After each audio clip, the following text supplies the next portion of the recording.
여러분들 제가 생존게임, 힐링게임 이런 장르를 그렇게 좋아하지 않는다는 거 잘 아시죠? 근데 지금 왜 이렇게 열심히 플레이하고 있냐? 돈이 된다 아닙니까 돈이? 그렇습니다.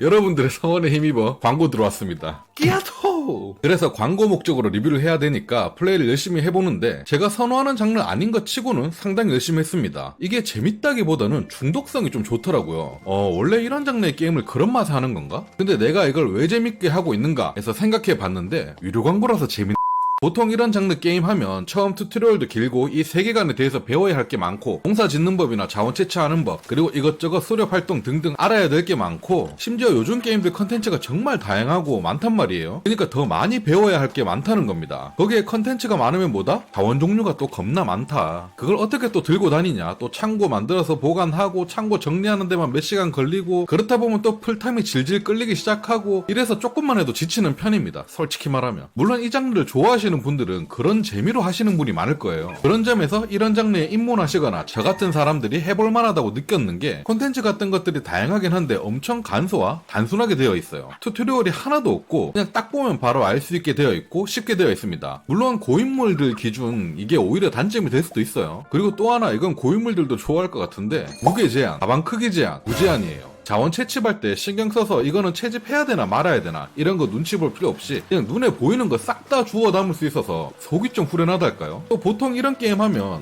이제 뭐 해야 되지? 뭐부터 시작해야 되지? 어떤 식으로 지어야 되지? 이런 생각들 저는 상당히 많이 하게 되면서 이런 거에 대한 스트레스 때문에 또 잘 안 하게 되는데 이 게임은 그냥 단순하게 다음에 할 일을 바로바로 위에 찍어줍니다. 이거 만드세요. 이거 모아서 이거 만드세요. 이런 식으로 그냥 직설적으로 찍어줘요. 물론 신경 끄고 하고 싶은 대로 해도 상관없지만 이런 간단한 가이드 하나 있는 게 게임을 진행하는 게 엄청 편하고 좋았습니다. 그렇다 보니까 플레이하면서 이거까지만 만들고 그만해야지. 요까지만 만들고 그만해야지. 이거는 근데 금세 만들 수 있겠는데? 이러다가 보니까 계속 하게 되더라고요. 이런 유저 편의성이라든지 난이도를 일부러 좀 쉽게 엄청나게 캐주얼하게 만들어 놓은 게임이라서 생각보다 중독성이 강했습니다. 중독성 설명하다가 게임 제목을 이제서야 말하는데 작년에 출시한 루마섬이라는 게임입니다. 작년에 나온 게임인데 왜 이제 소개하냐고요? 그 이유는 바로 DLC인 해적 업데이트가 며칠 전에 나왔기 때문이죠. 아주 따끈따끈합니다. 심지어 무료 DLC인데요. 여기서 잠깐. 보통 DLC 소개를 하게 되면 기존의 유저들 하던 거 연결해서 하는 거라서 내가 소개해봤자 뉴비들 유입이 늘겠냐? 언제 기존 거 플레이해서 DLC 진입하냐? 이렇게 생각할 수 있겠지만 그게 아니기 때문에 제가 또 가지고 나왔고 또 설명을 이렇게 하고 있는 거겠죠. 이번 DLC는 오히려 신규 유저를 위한 DLC라고 생각합니다. 게임을 시작하면 새로 시작하는 걸 적극 권장하기까지 하거든요. 쉽게 설명하자면 타 게임들의 기본 DLC 같은 경우는 본 지역이 있고 DLC 지역이 따로 새로 나와서 그쪽으로 넘어가서 플레이하는 방식이 대부분인데 이번 루마섬 해적 DLC는 본 지역에 해적이 첨가되어서 나오는 겁니다. 그래서 게임 시작 메뉴를 보면은 바닐라 모드가 따로 있어요. 바닐라로 하면은 DLC 없는 옛날 모드로 플레이하는 거겠죠. 여튼 이렇게 그냥 기존 맵에 해적 지역이 첨가되어 있다고 생각하시면 되고요. 그러면 뉴비들이야 어차피 새로 시작하는 거니까 지금 진입하기 최고라고 치자. 그럼 기존 유저들은 반대로 엄청 손해지 않냐. 여태 열심히 작업해놓은 거 다 날려먹고 새로 해야 되는데 라고 생각하실 텐데 그래서 기존 유저들은 새로 시작할 때 원래 했던 데이터를 이전시킬 수 있는데 그러면 퀘스트 아이템은 당연히 없어지겠지만 주요 아이템들은 돈으로 환전돼서 들어오더라고요. 몇몇 그냥 넘어오는 아이템들도 있고요. 그러면 처음 시작하면서부터 돈이나 아이템을 들고 시작하기 때문에 게임을 엄청 쉽게 빠르게 진행할 수 있겠죠. 그래서 게임 문구에는 완전 새로 시작하는 걸 좀 더 추천하는 것 같긴 하더라고요. 이렇게 입맛에 맞춰서 플레이할 수 있습니다. 일단 기존에 있던 컨텐츠는 다 그대로 있고 거기에 해적 컨텐츠가 더 추가된 건데 무료 DLC 치고도 생각보다 방대합니다. 해적 재료 파밍과 해적 동굴을 탐험하는 재미가 쏠쏠하거든요. 집 꾸미기나 직업 관련 일들 퀘스트 쭉 따라가면서 중간중간 해적굴 탐험하면서 기분 전환하다 보면 하루가 짧다고 느껴집니다. 솔직히 어떤 면에서 보면 2만원 주고 게임 구매해서 추가 과금 하나도 없이 계속 즐길 수 있는 게임이라면 요새는 이거 자체가 힐링인 게 아닌가 싶기도 합니다. 슬프죠 이런 현실이. 여튼 다시 게임으로 돌아와서 저도 나름 재밌게 즐기고 있는 게임이고요. 해적 DLC에 미니게임도 수록되어 있고 이런 것들을 강조해달라고 했던 것 같은데 미니게임은 솔직히 너무 단순해서 저는 그저 그랬고요. 오히려 돌아다니면서 탐험하는 거랑 이 안에서도 유령들이 퀘스트를 주거든요. 그 유령들 퀘스트 하는 거랑 그리고 그 퀘스트 받아서 이리저리 찾아다니고 파밍하는 그런 재미가 훨씬 재밌었습니다. 그리고 동식물들 키우고 자원 채취하고 내 집 건설 이런 것들 원래 그렇게 좋아하진 않는데 아까도 말했듯이 오른쪽 상단에 지금 당장 만들어야 될 순서가 이렇게 보여지니까 동기유발돼서 계속 만들게 된달까요? 그렇다 보니까 이런 거 작은 거 하나하나씩 클리어 해나가는 쾌감의 재미가 있었습니다. 이쪽 장르 장르의 고인물 분들은 이미 루마섬을 해보셨거나 적어도 이름 정도는 아실 테지만 저처럼 생존 힐링 게임, 농사짓고 집짓고 하는 게임류에 대해서는 뉴비이거나 입문작을 찾고 계신다면 루마섬이 딱 잘 맞지 않을까 싶습니다. 게임 스팀 페이지와 국내 유저들 정보를 얻을 수 있는 루마섬 코리아 인스타 링크도 더보기와 고정 댓글에 남겨둘 테니까 제 영상 보고 한번 관심 가져볼 만하다 싶으신 분들은 한번 해보시길 추천드립니다.